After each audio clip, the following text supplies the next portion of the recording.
Folks, to cooking with cooking alone. Papainitin mo yung ayan, oil nyo. Egg, ito na. Pag gumaganyan na, pwede na yan, I think, hopefully.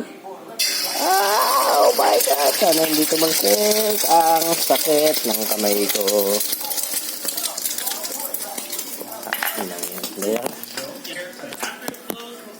Fortunately, hindi ganun ka naputol. You know, ganyanin mo. Ikot-ikutin mo.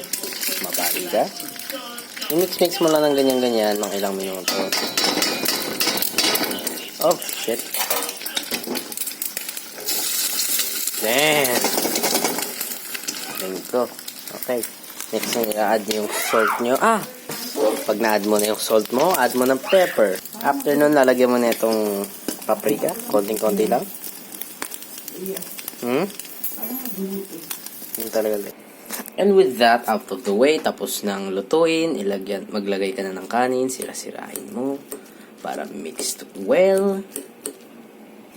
Tapos kapag na-mix mo na, pwede mo nang kainin unless pwede ka pa rin mag-add ng something, din ako mag-add, pero unless nagugutom ka and you're extra hungry, kumain ka ng pizza.